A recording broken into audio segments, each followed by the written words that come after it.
If you make the wrong decision, if it's a two-way door decision, you walk out the door, you pick a door, you walk out, and you spend a little time there.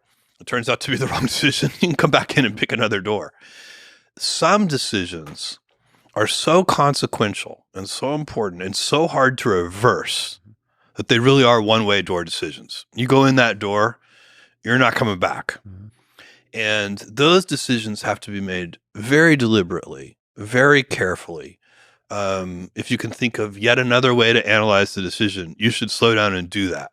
So, when I was CEO of Amazon, I often found myself in the position of being the chief slowdown officer Mhm. because somebody would be bringing me a one-way door decision.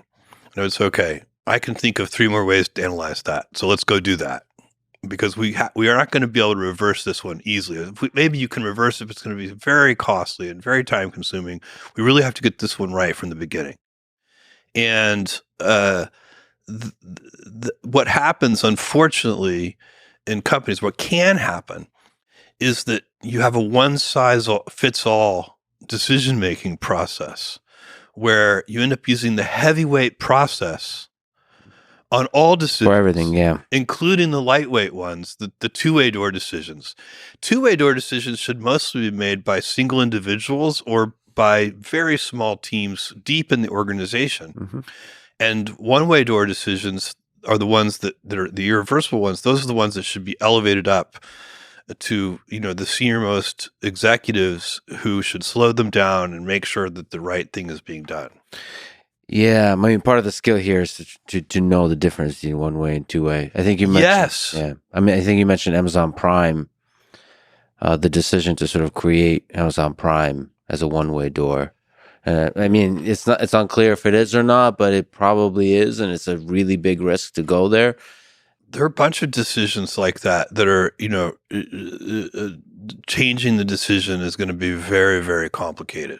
Some of them are technical decisions too, because some technical decisions are like quick drying cement. If you're going to, once you make them, it gets really hard. I mean, choosing which propellants to use in a vehicle, selecting LNG for the booster stage and selecting hydrogen for the upper stage.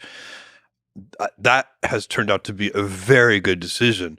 But if you changed your mind, that would be a very big setback. Mhm. Do you see what I'm saying? Yeah. So that's the kind of decision you scrutinize very, very carefully. Other things just aren't like that. Most decisions are not that way. Most decisions should be made by single individuals, but they need and done quickly in the full understanding that you can always change your mind.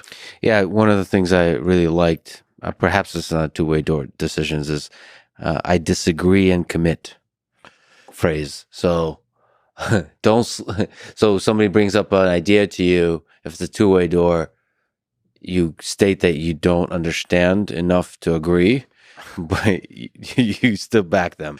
I mean, I'd love for you to explain it. Yeah, disagree and commit is a really important principle that saves a lot of arguing. Yeah. So, I'm going to use that in my personal life.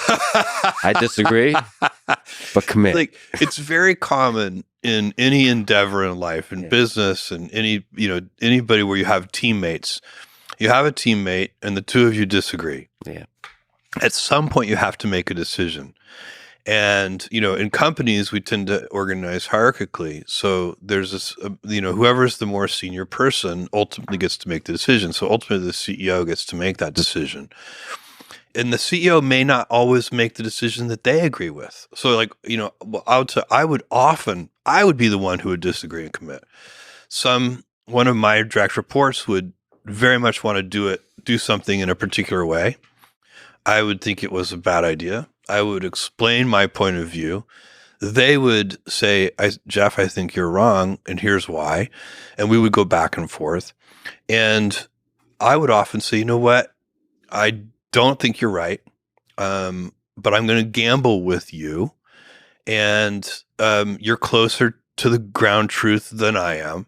I've known you for 20 years. You have great judgment.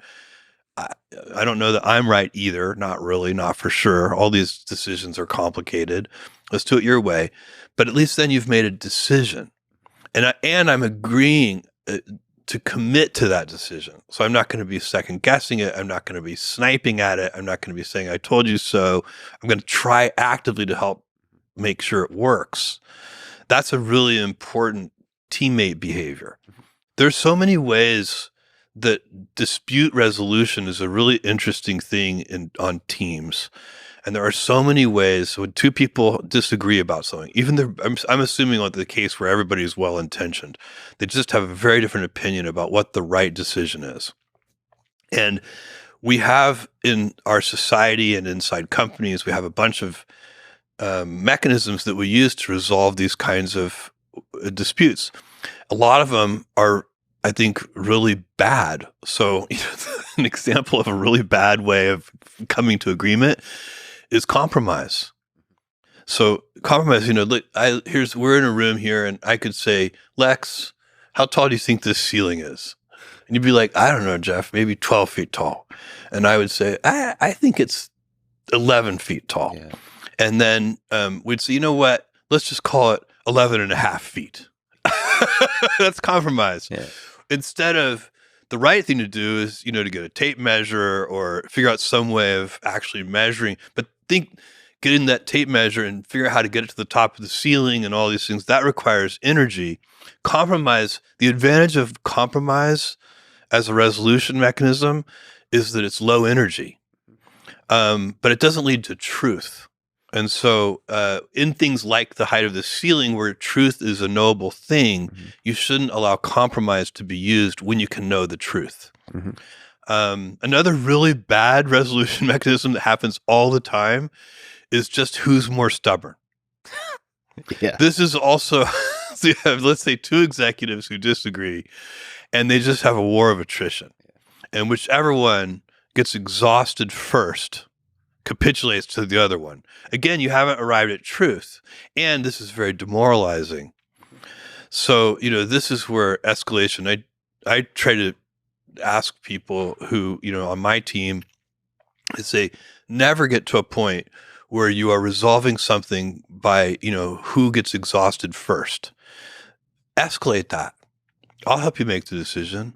Because that's so de-energizing and such a terrible, lousy way to make a decision. So you want to get to the resolution as quickly as possible because that ultimately leads to a high velocity of decision. Yes, and you want to try to get as close to truth as possible. Yeah. So you want, exhausting the other person is not truth-seeking. Yes. And compromise is not truth-seeking. So, it doesn't mean, and there are a lot of cases where no one knows the real truth, and that's where disagree and commit can come in. But it's escalation is better than war of attrition. Escalate to your boss and say, hey, we can't agree on this. We like each other. We're respectful of each other, but we strongly disagree with each other. We need you to, make a decision here so we can move forward. But decisiveness, moving forward quickly on decisions, as quickly as you responsibly can, is how you increase velocity. Most of what slows things down is taking too long to make decisions at all skill levels. So it has to be part of the culture to get high velocity. Amazon has 1.5 million people, and the company is still fast. We're still decisive. We're still quick, and that's because the culture supports that.